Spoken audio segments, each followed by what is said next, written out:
Out here at Clear Lake Settlement, the site of a former ghost town, just west of this monument.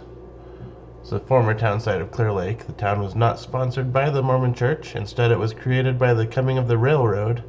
Both the railway grade and tracks were laid at the site in the spring of 1880.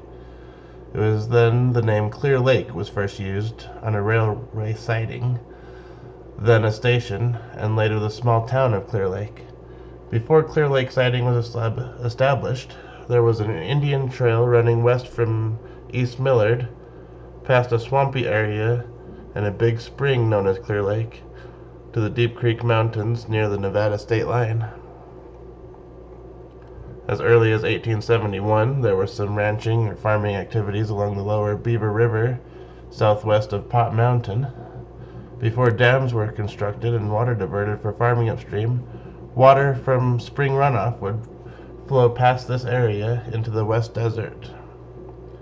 The siding was built here because the railway line crossed a wagon road running west from Fillmore and East Millard to the West Desert ranching communities of Garrison and Gandy.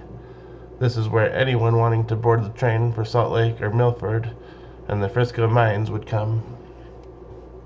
Few records exist for those early years, but Clear Lake siding soon had activity, so a station or depot of some kind was constructed for people to use the train.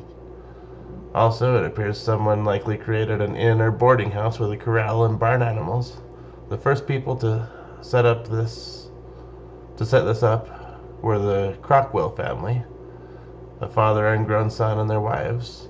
In 1881, the first post office, called Clare Lake, was opened with Miss Millie Crockwell as postmaster. Later, the name was changed to Clear Lake to correct the error. And in 1883, the post office was closed for unknown reasons. 1890, or a little later, the Aldrich family moved from Kansas to Utah. 1893, they, along with about 100 Quakers, began work on the Swan Lake Reservoir project west of Clear Lake. Sometime later, the Swan Lake Dam burst, ending that attempt at settlement.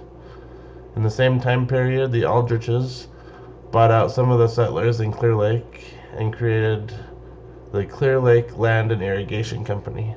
They were the first to develop land around Clear Lake, which seems to have been coupled originally with the Swan Lake project. And in November of 1893, the CLL&I Company was sold to the Trust Company of America.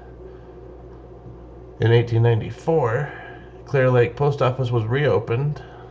C.J. Aldrich was postmaster. The Aldrich family stayed in Clear Lake for several years, but C.J. and his wife died sometime before 1904 and are buried next to the road at the base of Pot Mountain. An 8-foot-high metal cross marks their gravesite.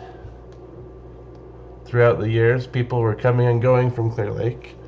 Emery John arrived for the first time in 1893. He was a Quaker from Illinois and likely involved in the Swan Lake project.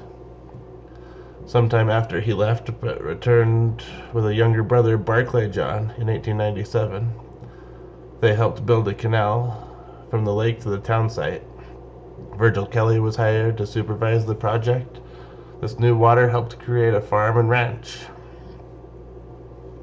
In 1905, they hired Hiram Bond of Meadow to come work on the ranch in Clear Lake. Emery John was the ranch foreman until 1908. For many years, the state of Utah wanted all the water in the lake to be part of a wildlife refuge, so they took the water to the town of Clear Lake. They took the water the town of Clear Lake depended on for farming. Drinking water was always brought in by the railroad. In the end, they turned over their holdings to the John family in 1937. The Johns took the state to court. The Johns won in court, but Clear Lake Town lost its water and died. You can read a lot more about all this on the webpage linked in the description.